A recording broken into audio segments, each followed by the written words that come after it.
ये दुनिया को बिल्कुल बदलने वाले स्टेप्स हैं। इनको मामूली स्टेप्स ना समझना चाहिए। इस रूस जो है वो वेस्ट एशिया के मामले को बहुत ही अहम इम्पोर्टेंट इश्यूज को डिस्कस किया जा रहा है मॉस्को में।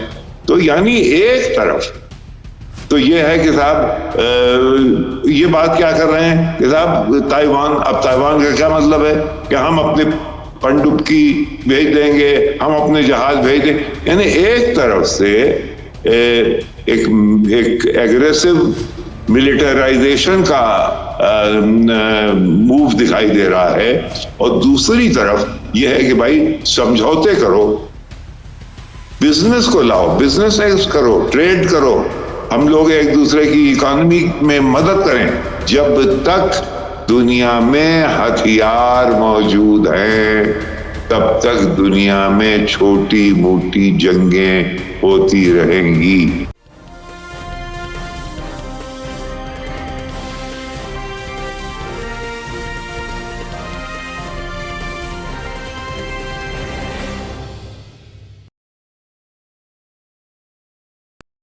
हेलो, नमस्कार, आदाब, सत श्री अकाल और अस्सलाम वालेकुम। मैं हूं मोहम्मद अहमद काज़मी, लेकर आया हूं आपका पसंदीदा कार्यक्रम आपके रूबरू। आज संडे है और आज एक बार फिर हम सईद नकवी साहब से बात कर रहे हैं। नकवी साहब दिल्ली में रहते हैं, आमतौर पर वतन उनका मुस्तफाबाद है, लेकिन कभी कभी जब बाहर भी जाते हैं कहीं दूसरी जगह पर तो वहां भी हमें वक्त दे देते हैं। उसके लिए हम शुक्रगुजार हैं। आज वो तमिलनाडु के ऊटी शहर में है, जिसका नया नाम ऊधा गमंडलम है। वो कर्नाटक इलेक्शन को अपनी आंखों से देखने समझने गए थे। वहां से वो तमिलनाडु कुछ दिन के लिए ऊटी थोड़ा सा मौसम की तब्दीली को एंजॉय करने गालिबन, और सेहत के लिए अच्छा भी होता है कि कुछ कभी कभी रेस्ट किया जाए। नकवी साहब से जो हम आज बात कर रहे हैं वो कई बहुत ही अहम इश्यूज हैं। एक तो जो फरवरी पिछले साल जो जंग शुरू हुई थी, एक साल से ज्यादा हो चुका, यूक्रेन जंग, उसमें अब बातचीत का सिलसिला चीन की तरफ से आगे बढ़ता हुआ नजर आ रहा है। उसमें क्या कुछ है, और यूक्रेन की तरफ से और रूस की तरफ से किस किस्म के रिस्पॉन्सेज आ रहे हैं, वो हम समझने की कोशिश करेंगे। क्योंकि पूरी दुनिया की जो सियासत की बिसात पर जो कुछ तब्दीलियां आ रही हैं, नकवी साहब का कहना है कि यूक्रेन जंग बहुत ही मरकजी रोल अदा कर रही है। जो वेस्ट से ईस्ट की तरफ ताकत का शिफ्ट है, उसमें यूक्रेन जंग का बहुत बड़ा रोल है। वो हम समझने की कोशिश करेंगे। उसके अलावा तुर्की और सीरिया के बीच में जो 2011 और उसके बाद में मुसलसल जो इख्तलाफात रहे, ताल्लुकात खराब रहे, तुर्की के रास्ते से दाइश के और दूसरे टेररिस्ट ग्रुप्स के लोग इस्तांबुल का वन वे टिकट लेकर के जो आते थे, वो सारे ताल्लुकात जो खराब थे उसको पीछे छोड़ते हुए अब मॉस्को में मुलाकात हुई है, जिसमें तुर्की, रूस, ईरान, सीरिया, इनके डिफेंस मिनिस्टर्स और उनके खुफिया महकमों के सरबराह, जिन्हें नेशनल सिक्योरिटी एडवाइजर कहा जाता है, वो हम समझने की कोशिश करेंगे। उसके अलावा सूडान जो दाखिली जंग इस वक्त हो रही है, बहुत ही खतरनाक, वो क्या रुख लेगी, क्या होगा, तबाही की खबरें मुसलसल आ रही हैं। नकवी साहब, वेलकम है आपका। मीडिया स्टार वर्ल्ड को आप वक्त दे देते हैं, उसके लिए बहुत बहुत शुक्रिया। आप ये बताइए कि ये खास तौर पर हम सबसे पहले हम बात करना चाहते हैं जो शी जिनपिंग और जेलेंस्की के बीच में जो बात हुई है, और उसके बाद रूस की तरफ से भी एक रिएक्शन आया। आप उसे कैसे देख रहे हैं? काज़मी साहब, ये जो इस वक्त डेवलपमेंट्स हो रहे हैं चीन के इनिशिएटिव पे, रशियन सपोर्ट से, ये दुनिया को बिल्कुल बदलने वाले स्टेप्स हैं। इनको मामूली स्टेप्स ना समझना चाहिए इस वक्त। बल्कि अगर आप देखें तो दुनिया में दो पैरेलल ट्रेंड्स चल रहे हैं। एक वो लोग जैसे चीन और रूस का कॉम्बिनेशन है, वो इस वक्त क्यों ये रोल अदा कर रहा है, पहले क्यों नहीं करता था? क्योंकि उसके पास इस वक्त एक मॉरल कुव्वत आ गई है जो कि पहले उसके पास नहीं थी। आज वो काम कर रहे हैं क्योंकि वो जानते हैं कि दूसरे बरक्स जो टीम है वो इस वक्त कमजोर है और उससे लोग हट हट के इनकी बात सुनने के लिए तैयार हो गए हैं। और दूसरी तरफ क्या है कि यूनाइटेड स्टेट्स ने अभी मसलन वनुवातु एक पैसिफिक में एक छोटा सा आइलैंड है 30,000 लोगों का। अब जनाब वहां जाके उन्होंने समझौता किया है कि वो एक वहां पे एक छावनी अपनी बनाएंगे, एक बेस बनाएंगे। तो यहाँ बेसेस बन रहे हैं, यहाँ छावनियां बन रही हैं, यहाँ दूसरे मुल्कों को घेरे में लिया जा रहा है। और दूसरी तरफ क्या हो रहा है कि समझौते कराए जा रहे हैं कि भाई आपस में मिलजुल के रहो। और ये दो जो चीजें हैं बिल्कुल सुबह और शाम की तरह, रात और सुबह बिल्कुल मुख्तलिफ मूव्स हैं जिनको कि समझना बहुत जरूरी है। और उसमें अभी कामयाबी जो हासिल हुई थी चीन को मसलन, और भी तमाम ममालिक का नाम लेना जरूरी है कि ओमान ने और इराक ने उन्होंने रोल अदा किया। सऊदी ईरान जो उनको करीब लाए, बिल्कुल जो कि दुश्मन समझे जाते थे, अब बिल्कुल गोया इन्होंने पासा उस जगह फेंक दिया है जिसकी वजह से कि दुनिया इस वक्त दरहम बरहम है। क्या है कि इन्होंने, चीन ने जेलेंस्की से टेलीफोन पे बातें की। देखिए चीन हल्के मूव्स नहीं करता, ये 5-6 हजार साल पुरानी सिविलाइजेशन है। ये एक लतीफा कहा जाता है उसके चावलाई के बारे में कि भाई आपकी क्या राय है, उसका असर फ्रेंच रेवोल्यूशन का असर तारीख की हिस्ट्री में क्या पड़ा। तो उसका जवाब था कि it is too early to tell, अभी बहुत जल्दी है। यानी वो इतने दूर अंदेश लोग हैं कि वो ऐसा इसमें हल्की तरह से आगे नहीं आएंगे। इसका मतलब यह है, मैं ये कंक्लूज कर रहा हूं कि इसमें इसमें कुछ न कुछ तय हो चुका है पहले। अब क्या चाह रहे हैं ये, इनके 12 पॉइंट के प्रोग्राम इन्होंने जनवरी, देखिए फिर भी ये कोई नई नई बातें नहीं करते। इन्होंने बातें 12 पॉइंट का एक प्रोग्राम, एक प्रोजेक्ट आया किया था, सामने लाए थे फरवरी 2023 में, यानी अभी वो लेके आए थे ये। उसमें यही बिल्कुल यही बातें, अरे भाई जो बांडोंग कॉन्फ्रेंस में 56 में जो हुई थी, बिल्कुल वही कि भाई मुल्कों को एक दूसरे का एहतराम करना चाहिए इंटरनल अफेयर्स में, इंटरनल और उनकी टेरिटोरियल इंटीग्रिटी। इसका मतलब क्या हुआ? इसका मतलब ये हुआ कि यूक्रेन की टेरिटोरियल इंटीग्रिटी की बहाली। अब वो कहां पे बहाल होगी, ये मेरे ख्याल में इसके लिए ग्रुप्स बनेंगे। इसमें हो सकता है कि United Nations peace keeping forces का भी कोई रोल हो, इसमें हो सकता है कि ये, लेकिन ये बात आगे बढ़ती इसलिए दिख रही है कि बेजिंग का जो स्पेशल रिप्रेजेंटेटिव है, जो कि उनके पॉलिट ब्यूरो का मेंबर भी है, वो सेंट्रल कमेटी का मेंबर भी है, वो अब जा रहा है जेलेंस्की से बात करने। तो जेलेंस्की से, अच्छा जाहिर है कि अगर कोई वेस्टर्न पावर इस वक्त इंटरवीन करती और पुतिन से कोई कंसेशंस मांगती तो पुतिन की हार मानी जाती। लेकिन अगर एक इतना करीबी दोस्त उनसे कहे कि भाई ये कंसेशन तुम करो और वो उसके कहने पे कंसेशन करें, तो उसकी नवीयत दूसरी होगी। वो ऐसा नहीं होगा कि वो हार गए। ये दोनों ने सोच समझ के एक स्टेप ऐसा लिया है दुनिया में कि पीस और शांति के लिए एक कदम आगे बढ़ाया है। मैं मेरे ख्याल में बहुत आगे बढ़ रहा हूं।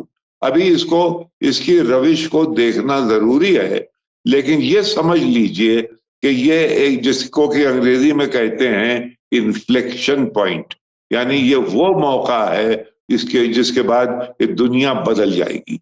ये बहुत अहम स्टेप है, इसको मामूली स्टेप न समझा जाए।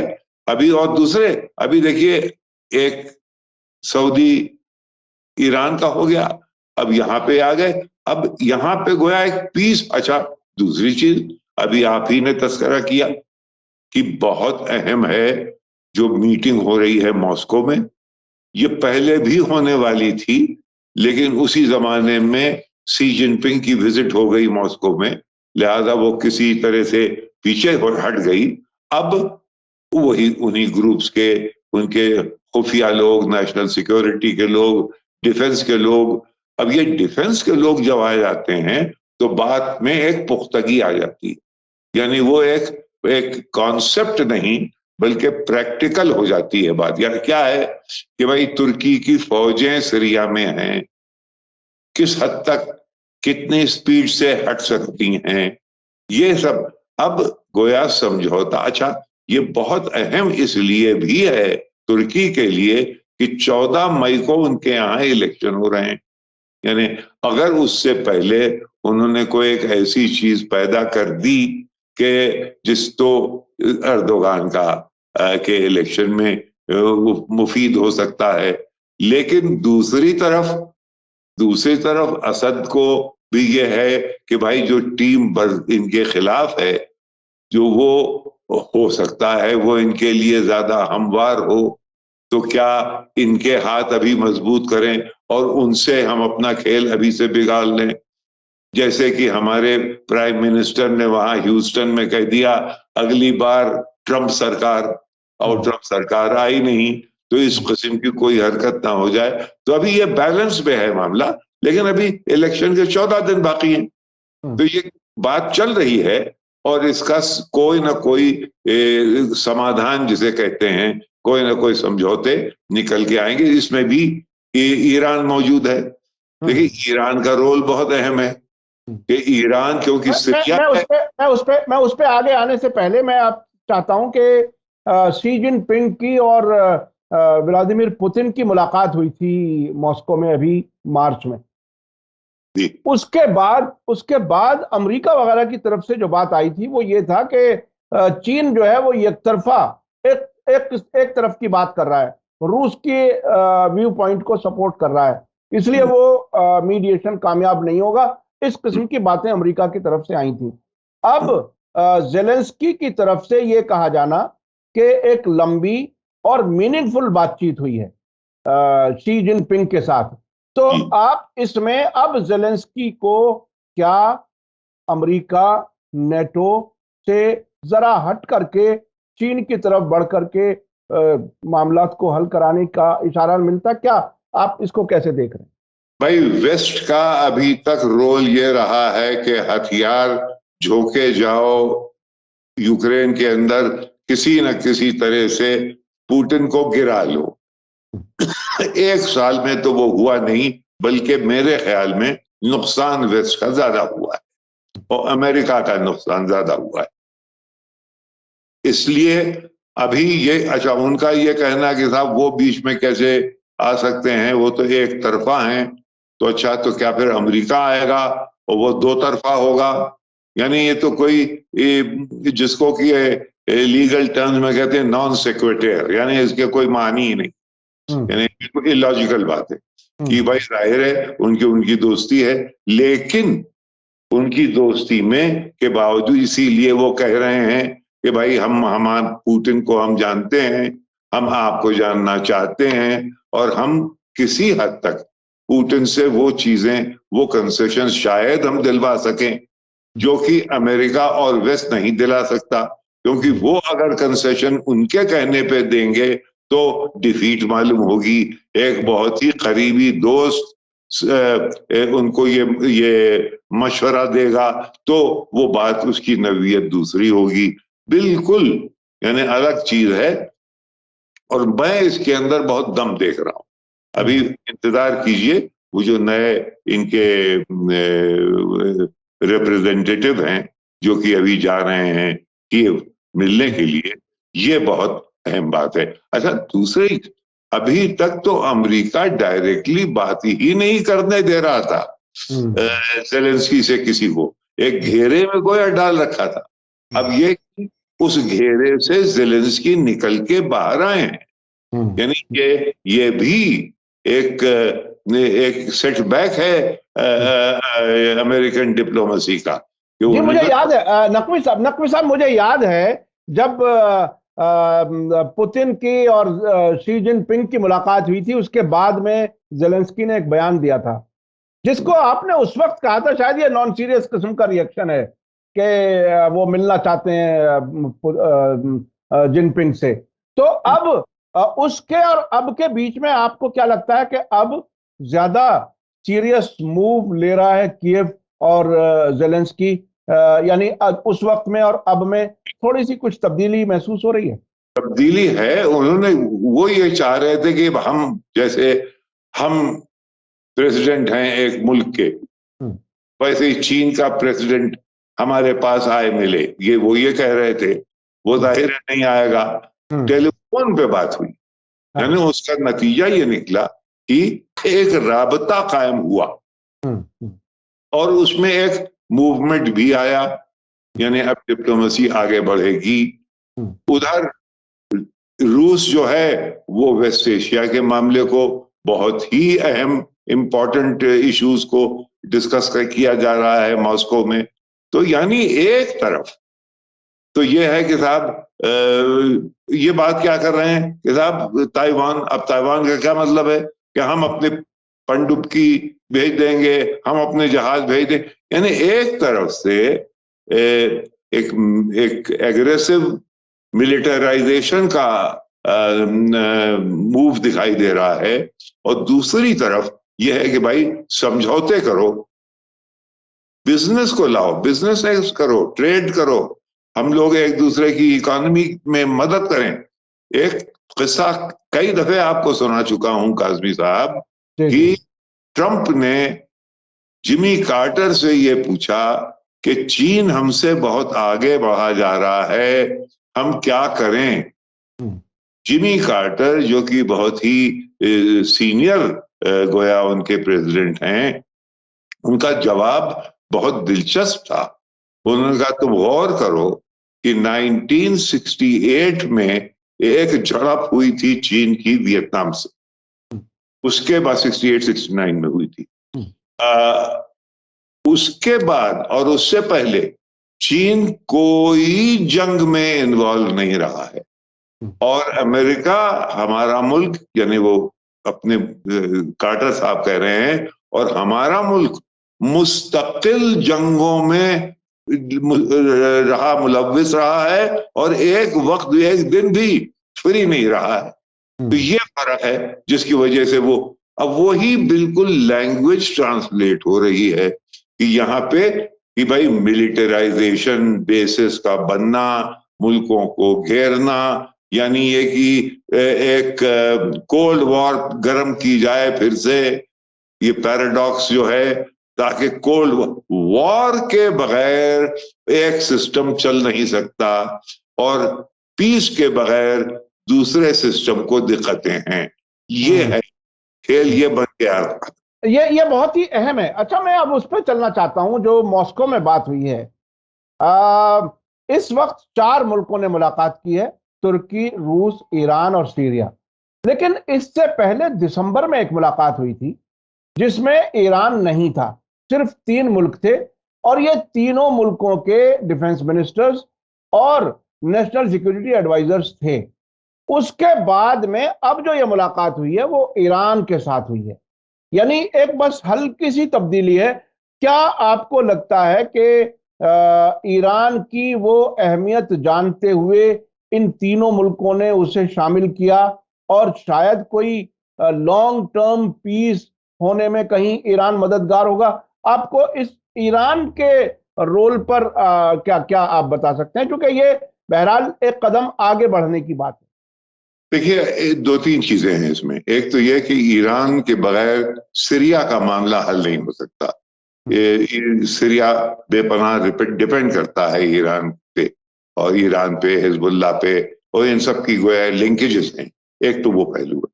दूसरा ये कि एक रकाबत, एक ऑपोजिशनल सिचुएशन दुनिया में देखी जा रही थी बिटवीन ईरान और तुर्की, क्योंकि वो एक शिया मुल्क है, ये इनके यहाँ एक गोया छुपा हुआ, बहुत ज्यादा अब छुपा भी नहीं रहा है, मुस्लिम ब्रदरहुड का मुल्क है। तो ये इन दोनों में क्या राबता हो सकता है? मेरे ख्याल में राबता हो सकता है कि पहले से, मुझे तो याद है जब रफसंजानी प्रेसिडेंट थे, वो यही कहा करते थे कि भाई सऊदियों से अभी बात कर लो, अभी इनसे रिश्ते अच्छे रखो, क्योंकि वरना वहां कहीं वहाबियत और ज्यादा उठ के आ गई तो फिर दिक्कतें हमें होंगी। तो ये है कि आपके यहाँ है मुस्लिम ब्रदरहुड, उससे हमें कोई डर नहीं। अच्छा, और ये आप समझ रहे हैं कि हम दुनिया में अपने शियाइज्म फैला रहे हैं, तो शियाइज्म फैलाने से नहीं फैलती। वो अगर उसमें कुछ सख्त है, उसमें कोई अच्छी चीजें हैं, तो लोग उसे अडॉप्ट कर लेते हैं। वो ऐसे ही सुन्नी फिरके के बारे में कहा जा सकता है।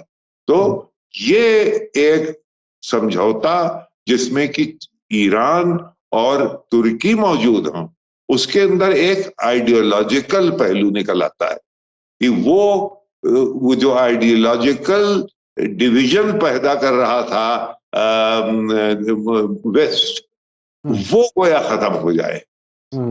वो खत्म हो जाए तो फिर ये बहुत दूर तक बात जाएगी, क्योंकि अभी देखिए इजिप्ट में अभी तक ब्रदर्स को, जब से मोहम्मद मोरसी को हटाया गया एक कू में, उसके बाद अभी वहां की सिचुएशन लॉजिकली स्टेबल नहीं मानी जा सकती मेरे।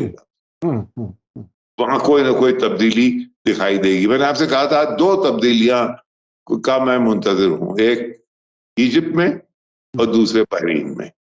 जी जी जी जी, वो उस पर हम फिर आगे किसी वक्त बात करेंगे। अभी एक जो बात आपने बताई कि तुर्की, सीरिया, रूस के साथ ईरान के बैठने से वो एक आइडियोलॉजिकल जो डिवाइड जाहिर होता था वो कवर होता है।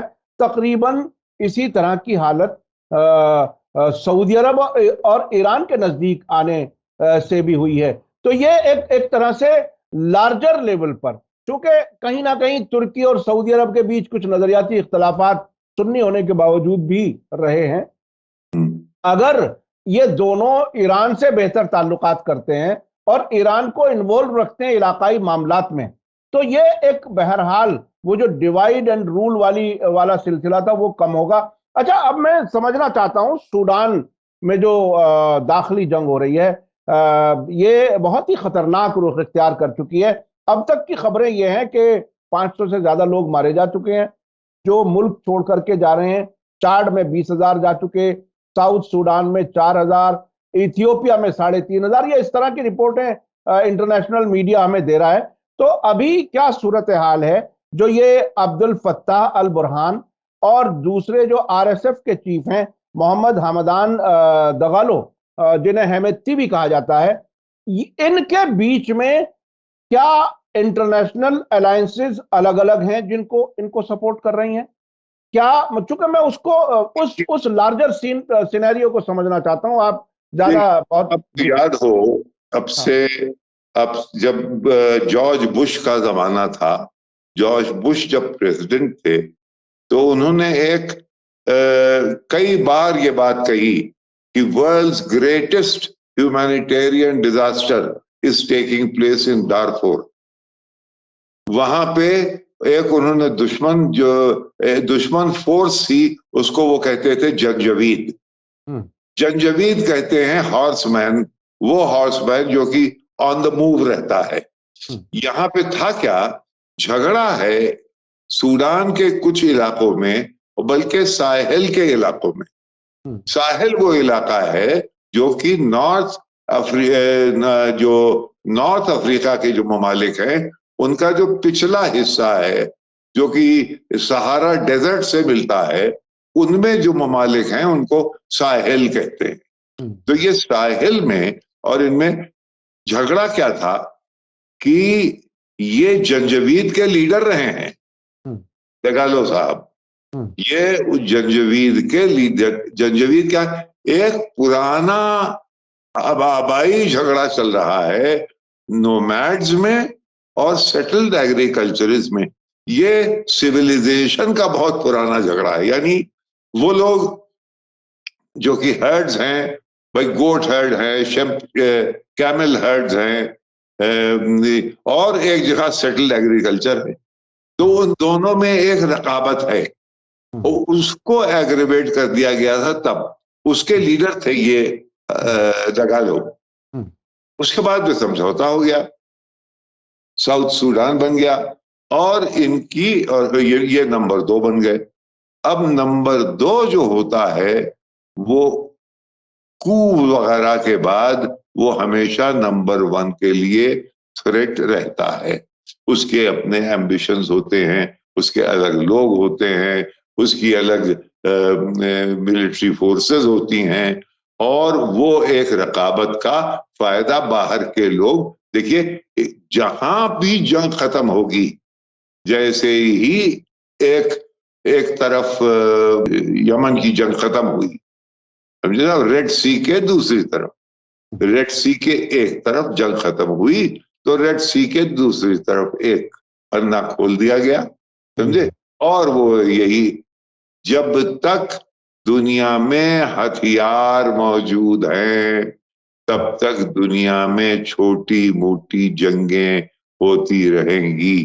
एक साहब थे एंथनी सैमसन, उन्होंने कोई अब से 20-30 साल पहले शायद किताब लिखी थी, दी आर्म्स बाजार। उन लोगों को पढ़ना चाहिए कि उसमें ये छोटे, ये एक तो बड़े हथियार होते हैं, हवाई जहाज और टैंक्स और ये वो, और दूसरे छोटे हथियार जो कि जिसमें छोटी जंगों में इस्तेमाल करवाए जाते, उसके ऊपर बहुत अहम किताब है वो, एंथनी सैमसन, आर्म्स बाजार। तो इसमें है, जाहिर है बाहर के लोग मुलविस हैं। अब इनसे कहा जा रहा है कि भाई तुम उनसे, बुरहान से कहा जा रहा है कि तुम उनसे मिलो, इजराइल से मिल लो, क्योंकि इजराइल आइसोलेट हो रहा है भाई। उसको भी एक मुसलमान मुल्क अगर मिल जाए तो कम से कम सांस लेने की जगह तो मिले उसे। ये अच्छा, एक खबर ये आ रही थी कि आरएसएफ जो है, ये दगालो वाली जो फोर्स है, दगालो को सपोर्ट कर रहा है यूएई। इस तरह की कहीं मैंने कुछ पढ़ी थी। क्या ये सऊदी अरब और यूएई बज़ाहिर तो इकट्ठे नजर आए यमन में, लेकिन बाद में कुछ इन दोनों के अपने अपने ग्रुप्स हैं जिनको वो सपोर्ट करते हैं, उनके बीच में लड़ाइयां भी होती हैं। क्या यहां भी कोई ऐसी सूरत है? ये इसके बारे में मैं वजाहत के साथ ना बता पाऊंगा, लेकिन ये मुमकिन है। ये मुमकिन है क्योंकि इन लोगों की अभी ये बिल्कुल एक ही पेज पे आ गए हैं। ये अभी पक्का नहीं है, ये इस पे पूरा यकीन न करना चाहिए। ये लेकिन नाइल का मामला है, इजिप्शियन फोर्सेस वहां पे आई थी, वहां ये जो नाइल रिवर वाटर्स के डिवीजन की बड़ी बहुत अहम, नाइल ज्यादा सूडान में है बनस्बत इजिप्ट के, और जी, तो ये सब चीजें हैं जिनको सब, और ये वो इलाका वो है जहां पानी की किल्लत है, ये भी एक पहलू है। अच्छा, आपने आपने आपने साहिल का जिक्र किया, अफ्रीका के साहिली मुल्कों का। मुझे याद है तकरीबन 2001 की बात है, गालिबन उसके आसपास आप भी गए थे, मैं 2-3 विजिट पे गया था इत्तेफाक से लीबिया। तो एक उनका जो शहर सिर्फ था लीडर का, मोअम्मर गद्दाफी का, तो वहां एक बहुत बड़ा कॉन्फ्रेंस हॉल है, जैसे हमारे यहाँ विज्ञान भवन। तो उस तरह से रीजनल कॉन्फ्रेंसेस भी वहां होती थी। तो साहिल सहरा, यानी जंगल और साहिल, यानी सी शोर के किनारे वाले मुल्कों की एक ऑर्गेनाइजेशन थी, जिसे वहां अरबी में सीन स्वाद कहा जाता था एब्रीविएशन के तौर पर। तो उस जमाने में हमने ये देखा कि सुबह 10 बजे कॉन्फ्रेंस शुरू होने वाली है, लेकिन लीडर नहीं आए, और लीडर नहीं आए तो उस पर लंच का टाइम हो गया तो अनाउंस हो गया कि साहब आप लंच कर लीजिए, अभी नहीं आए। तो वो 3 बजे के आसपास, 3-4 बजे वारिद हुए मोअम्मर गद्दाफी। एक टुनीशिया का जर्नलिस्ट था, उसने बहुत ही दिलचस्प बात बताई कि देखिए आप लीबिया के लीडर को कभी भी किसी मीटिंग में दोपहर से पहले कहीं नहीं देख पाएंगे। तो ये इस किस्म की चीजें वहां वो एक लीडरशिप का जो ख्वाब था उनका उस पूरे इलाके का, उसके बारे में थोड़ा बताइए, क्योंकि आपने जरा नजदीक से देखा। वो बड़ी, देखिए, लिबिया को वो दो रुखा समझता था। उसने सबसे आगे बढ़ के फलस्तीनियों की इमदाद करना शुरू की थी, और जब उसने देखा कि बाकी अरब ममालिक जो हैं, यानी जिसमें कि सऊदी अरेबिया और ये जीसीसी ममालिक और इजिप्ट, ये सब दूसरी तरफ चले गए हैं, तो उसने अपना रुख मोड़ लिया। उसने दिलचस्पी लेना शुरू की अफ्रीका की तरफ, क्योंकि उसके पिछवाड़े में अफ्रीका था। तो पॉलिसारियो का गोया झगड़ा था उसके साथ, मोरक्को के साथ, उसमें इमदाद देने के लिए आप तैयार हो गए। यहाँ पे बहुत से झगड़े जितने भी थे उन सब में उनका, अरे भाई, यहाँ तक के ये आयरलैंड में जो आयरिश रिपब्लिकन आर्मी है उसमें भी आप मुलव्विस थे, शौक था बड़ा। हमसे कहा करते थे कि भाई हिंदुस्तान पाकिस्तान को एक करवाना बहुत जरूरी है। ये बहुत बड़ा फिशार हुआ दुनिया, क्योंकि एक ख्वाहिश थी जो कि वो अच्छा, आखिर में कंक्लूड करने के लिए अगर आप बता सकें, इन दोनों फ्रंट्स पर, एक तरफ सूडान, एक तरफ यूक्रेन जंग, इनका आखिर क्या कुछ नजर आता है? सूडान इतने अहम जंग नहीं है। बड़ा खेल जो है वो, अगर किसी तरीके से सी जिनपिंग ने समझौता कोई भी करवा दिया, वहां पे आम वो लड़ाई खत्म हो गई, ये एक बहुत बड़ा तमगा होगा। क्योंकि वेस्ट का इंटरेस्ट, अमेरिकन का इंटरेस्ट ये था कि ये जंग चलती जाए जब तक कि पुतिन हार ना जाए, यानी सरनिगू ना हो जाए, तब तक ये चलती रहे। तो वो तो अभी दिखाई दे नहीं रहा है, और उसके बीच में उन्हीं का आदमी मिलके पुतिन के अजीज तरीन दोस्त से बात करना शुरू कर दे और उसको पुतिन भी फरोग दे किसी हद तक। तो ये खेल बिल्कुल, यानी अपने एक्सिस में बिल्कुल एक 360 डिग्रीज ना सही 180 डिग्रीज की तरफ तो जा रहा है। और रूस का इस वक्त ये कहना कि हम अपने यूक्रेन के जो मकासद हैं हम उन्हें भूलेंगे नहीं, वो हम पूरे करके रहेंगे, तो इस हालत में तो रूस ज्यादा मजबूती दिखा रहा है। मजबूती ये पॉस्चरिंग होती है, ये पॉस्चरिंग होती है। इसके मानी क्या है? इसके मानी ये है कि वो क्या, उनके वो कौन से मकासद हैं। मसलन ये है कि क्राइमिया जाहिर है वो नहीं छोड़ेंगे, लेकिन बाकी और जगहों पर अगर कमेटीज बन गई, अगर ग्रुप्स बन गए, बातें शुरू हो गई, बातें जहां शुरू हुई और जहां गन्स साइलेंट हुई, आपका आधा काम तो हो गया। उसके बाद फिर वो डिप्लोमेट्स देखते रहेंगे उसको। और मेरी नजर में ये है कि ये मेरे ख्याल में किसी मंजिल पे पीस कीपिंग फोर्सेस का इस्तेमाल यूक्रेन में होगा, क्योंकि यूक्रेन कहेगा हमारा प्रोटेक्शन, तो कहेंगे कि ये है। जी जी जी, बहुत बहुत शुक्रिया सईद नकवी साहब, आप हमें मुसलसल वक्त दे देते हैं, बहुत बड़ी बात है। और आपके तजर्बात से लोग बहुत कुछ सीख रहे हैं, समझ रहे हैं। जिस किस्म के कमेंट्स आते हैं वो मुसलसल आपका संडे के इस प्रोग्राम का इंतजार करते हैं, और फेसबुक और यूट्यूब दोनों प्लेटफॉर्म्स पर काफी आपको लोग पसंद करते हैं, देखते हैं। इसके लिए एक बार फिर शुक्रिया। इसी के साथ मुझे दीजिए इजाजत। धन्यवाद, शुक्रिया। जय भारत, जय हिंद। मीडिया स्टार वर्ल्ड के और वीडियो देखने के लिए हमारे चैनल को सब्सक्राइब करें और सीधे नोटिफिकेशन पाने के लिए बेल आइकन दबाएं। और अगर हमारी खबर सच्ची और अच्छी लगे तो अपने व्हाट्सएप, इंस्टाग्राम, फेसबुक और ट्विटर अकाउंट पर जरूर शेयर करें।